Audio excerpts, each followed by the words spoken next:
Hello everyone, David Burbach here, online editor for RoadRUNNER magazine.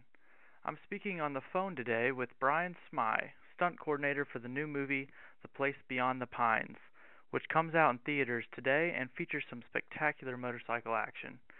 Brian is a veteran Hollywood stuntman and motorcyclist. Hi there, Brian. Hey, David, what's happening? Oh, not too much, Brian. Thanks for taking the time to talk with me. Pleasure. Well, I guess I'll get straight to it. So you're the stunt coordinator for The Place Beyond the Pines. Yes, sir. All right. Well, first of all, I would love for you to just give me an overview of what kind of responsibilities a stunt coordinator has on a movie like The Place Beyond the Pines. Basically, safety for anybody involved with any stunt actor, stunt person. If there's some background further back, understanding how far the stunt goes and protecting them if they're involved, and setting up and basically coordinating and gaffing all of the stunts, responsible for any stunts, any of the stunt people, any of the actors involved with stunts, and sometimes with camera department that's involved filming a stunt, background, understanding where they're supposed to be to keep them safe when they're involved with it, in the outskirts of the stunt, and just protecting everybody and make sure everything that works out the way it's supposed to. So as far as the stunts go, is it the director kind of say, hey, this is what I want to see, and then you go and try to figure out how to make that happen? Pretty much. Sometimes it's on the page, it's not in the script. Sometimes the director says, listen, this is what I want to see. And then on this particular job, it was, the director said, I want to film this entire chase sequence in one take. Right. And it's like, to me, I feel, well, then the actor has to do all of his own driving. Then Ryan Gosling has to do all of his own driving. And then Bradley Cooper has to do all of his own driving. And so they have to be trained. But you get to the point where you go, well, the insurance company is not going to allow Ryan to crash a motorcycle. Right. No matter how much we train him, how much we protect him, and in this day and age with computers and everything that can be done, it's not necessary anyway. Right. You get an actor that wants to fulfill the director's dream, and a director who has a vision of something. It's my job to do that as much as possible and as close as possible, with balancing the protecting everybody act, along with getting the director and the actor what they want to do. Tagging on to that, how much of the writing in the film is actually done by Ryan Gosling, and Bradley Cooper and other characters as well? Bradley Cooper did 100% of his own driving. Oh, wow. And Ryan did probably 70%, and he only did 70% because the other 30%, not 30%, but 25% more of it, he had to be in other places while we were off doing a second unit shot. Uh-huh. It wasn't that he couldn't do it. He wasn't available to do it. And Rick Miller, I brought him in to train Ryan, and he was the guy that I entrusted to tell me the truth about what Ryan could and could not do. Okay. Because actors will tell you, no, I can do that. Yeah. And sometimes they get so caught up. And at the end of the day, I understand, because I've played parts and done stunts in movies, and I'm a stunt guy who will do some acting. These are actors who are doing some stunts. Mm-hmm. And their first and foremost thought is to what they look like, their character, what they're doing, and then it's, wow, okay, I got to do this driving sequence, do this, do that, do this. And fortunately for Ryan, his character was a rebel, was a loose cannon. He was right on the edge. He needed to be a little on the crazy side. Uh-huh. He played that part, but when it came to doing the stunts, he paid attention, he listened, he trained, he did everything he had to do to the letter. So coming into this film, how experienced was he on motorcycles? I mean, did he have to start from scratch, or did he already bring a pretty good skill set into the film? He already had a skill set. He had a bike in LA he rode, but it was mostly street, and this was on a dirt bike on the street, which creates other issues, right? Other problems, problems for the stunt guys. There were things that we had to modify on the bike. At the end of the movie, or at the end of this scene, there's a motorcycle crash, which Ricky Miller did. And Rick Miller's pedigree is like, this guy's done everything. He doubled the Terminator in the last Terminator movie. He was an Open National Speedway champ, 2-time American champ, 5th place individual world champ. I mean, this guy has got a racing pedigree. His father was Dick Miller, who created and was the editor of Motocross Action magazine. His father was in the movie On Any Sunday. Wow. Ricky was baptized with motor oil from a motorcycle. I mean, this kid. He and Ryan. I lost track who's avatar, because there were days that Ryan was the avatar and days when Ricky was the avatar. It was unbelievable. And at one point, Derek, the director, said to me, we were sitting down talking towards the end of the movie, and he said to me, he says, your choice of Rick as Ryan's double was as important as my choice for Ryan to play this part. You mentioned that these bikes were modified for Ryan and for the movie. Could you take us through some of the major modifications you did to the bikes? Well, in the movie, he's a Globe of Death rider. Uh-huh. So we had Honda supplied some 250s for us that were to be used inside the Globe, a CFR 250L. Mm-hmm. But when he's on that bike sitting out on the street, that bike looks, a little bit small underneath him. He's a big guy, Ryan. Okay. So it looked a little small. So did you, in the Globe, you got 3 bikes in there, 3 guys, and the director of photography filming it at the same time. Everything looks too big. Everything looks ridiculously too big in there, Mm-hmm. So, but the 250s worked for the Globe, but on the street, we had a Suzuki, and some of the time it was just for him to sit on, or for when he was riding around with Eva Mendes on the back of him. When we did the stunts, he has in the storyline, Ryan is trying to escape from the police. He rides to a cemetery. I chase him to the cemetery's office at Jefferson. He escapes the cemetery, but he gets a flat tire in the cemetery. Well, I can't even tell you, it was probably one of the most complicated things I've done in the movie industry, having to get that bike to ride and look like it had a flat. No kidding. The tire held up. We started off by just puncturing the tire. Uh-huh. It didn't work. We had tubes in them, so we took the tube out, and that didn't work. So then we drilled holes all through the sides of the tire. I mean, a couple of hundred holes in either side of the tire. And that wasn't enough. The tire didn't look flat. And every time Rick did a test, he came back to me and goes, Brian, it's riding just like it rode when it had air in it. Yeah.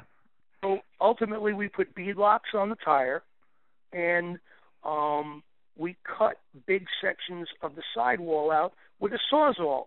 We cut out 6-inch sections of the tire. And Rick was riding the bike, and he said to me, he goes, I could ride this bike 500 miles like this. But it gave him the ability to sway the back side to side and to be able to see the tire look flat from the camera that was in Bradley Cooper's car. Which, if you can't see the tires flat, well then, storyline, what happens? Why did he fall? He's a super rider. He goes to go around this car that's backing out of a driveway, but now he doesn't have the ability to turn that he had prior to the flat.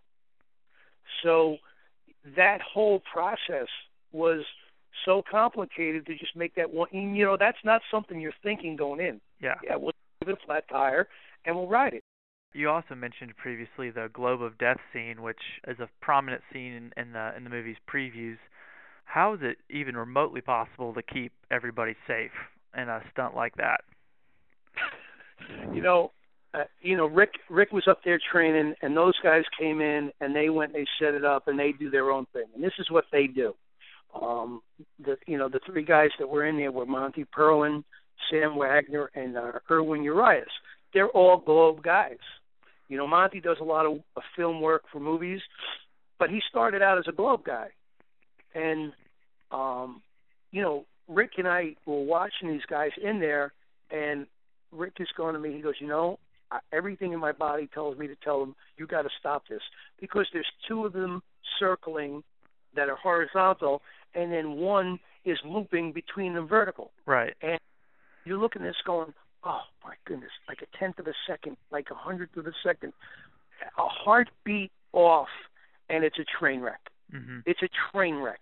When one goes, they all go. It's not like, oh, yeah, the other two will be okay if that guy crashes. That's not happening. It's right. a pileup. And I couldn't believe it. And the DP, Sean Bobbitt, got in the cage to film it with these guys. And he's a rider himself. He rode all over Europe.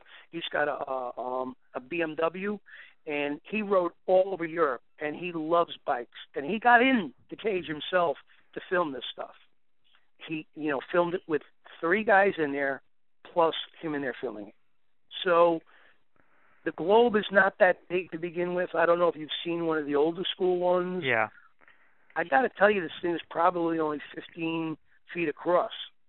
So if a guy his head is 5 feet at when he's sitting on the bike, and he's looping, that means the two guys' heads have about 5 feet between them, 4.5 feet. Yeah. And then the DP is standing in the middle of that with a camera as they're looping around him. Everything tells you this is not a good idea. Right, definitely. But that's the nature of what we do. So you get it done and you do the best you can. So I also wanted to ask you, how does the stunt work in The Place Beyond the Pines compare to say Gladiator or The Dark Knight Rises or the Bourne Ultimatum? The only one to me that was similar was the Bourne Ultimatum. And Gladiator was a different kind of picture, and there was a lot of stuff with actors. But you send an actor through an intersection with 47 cars in it. The combination of possibilities for accidents when you square that number is insane. Yeah. And you have to work it out so that not one of those can possibly happen to the best of your ability. And, like I said before, I've said this a million times to people, the space shuttles have blown up twice. The people are smarter than I'll be in 20 lifetimes. And it happened, okay? So this means anybody can make a mistake, period. So you do the best you can, and then you sweat the rest. And we had Matt Damon on Bourne Ultimatum. He did a lot of his own driving. Again, up until what the insurance company would allow him to do. How did you get into this line of work? How long have you been doing stunt work? Oh, God. I've probably been doing stunt work for, I guess, about 36 years now.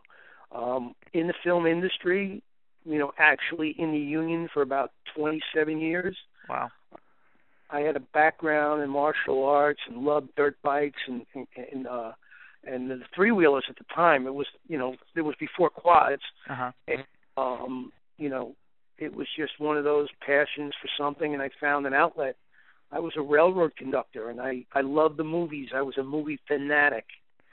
Grew up with my father taking me to see movies at Radio City Music Hall as a kid, The Great Race, those magnificent men in their flying machines. I mean, movies that still hold up today. You look at these things and they're like, wow. And movies like The Great Race, those are things that inspired me. Then, later on you get older, and then there's, Bullet, and, you see the chase sequences in Bullet, and The Driver with Ryan O'Neal. I don't know if you ever saw that, but it was the driving in that movie was phenomenal. Everett Creech and Mickey Alzola who is a bike guy, was in that movie. And Mickey Alzol, I've worked with a couple of times over the years. Sweetheart, like 3 years ago, he won Pikes Peak in his class. Wow. And he's in his 60s. So, bikes, when they're in your blood, that's it. It's you're a junkie for life. There's no Dr. Drew to come get it out of you. That's it. It's over. You're in. So these guys, they eat, sleep, drink, breathe motorcycles, and that's their specialty. As a stunt coordinator, you have to understand and absorb everything, and then where it's a department where you don't have enough time to focus all of your attention to, you have to put somebody in there that you trust with everything, because it's the actor and it's the entire project that you're entrusting to that person's hands. So I guess you ride personally then in your spare time? Mostly dirt bikes now. I mean, my wife doesn't know that, buddies of mine have Harleys. I go upstate with them and we go out on the bikes, and I'll come home and she's like, "What is that in your teeth?" And I'm like, "Oh, it's a bug." I don't know where that came from. So I don't tell her about the street bikes and when we go on, rides and cross country rides and stuff. But dirt bikes she knows about. And my buddy, I'm in Jersey in a more suburbia area, but my buddies who live up in Warwick, all the bikes are up there, and we go riding up in the trails up there and that kind of thing. And that's what I grew up doing in actually in Westchester, in Grassy Sprain, off of Jackson Avenue. There used to be a hot dog stand, Mickey's Hot Dogs, and he owned all the property. And we used to go up there. We get permission, and we take our bikes up there. I had a Honda 175, and I started out with a Honda Mini Trail 50 when I was like 12. So my desire, I had a Harley, I had a Sportster at one time, and if I had to get another bike today, if I was going to get one, I'd get a Fat Boy. Nice. I almost bought one from my cousin when just before I met my wife, and then one of my buddies, he really wanted this bike. I mean, and it was white too, so it wasn't really my color, but it was just, he had everything on this bike dialed in so that when you looked at it, it looked like it was a Chip Foose, creation. He just had an eye for decorating bikes. He should have opened up his own bike shop, because just the way, you look at some bikes that are so clean and so simple, and there's a couple of things done like a chrome air cleaner, whatever it is. Yeah. On on the older bikes, it was just that piece, and the lines and everything made it look so good. And that would have been the bike I would have bought. And if I had a chance, I'd find a Fat Boy that looked like that one, and I'd get that. I'd do some work to it myself. All right. Do you have any more motorcycle-related films in the works for us?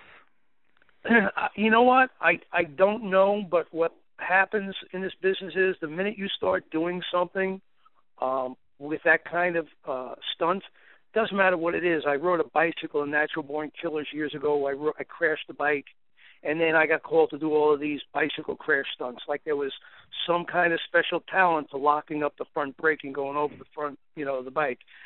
So it's just Hollywood's thing. Oh, that's the guy that does the bike stuff. Get him. Yep. So there's a very good chance that after this comes out, I'll get called to do other bike movies. I would love to. It's the people, the bike people that ride bikes and that are in the bike world. There's an honesty to those people, and there's camaraderie, just like the stunt community, and it's a great world to be in. Well, Brian, thank you so much for your time, and good luck with The Place Beyond the Pines. Okay, great. Go see it. You're going to love it.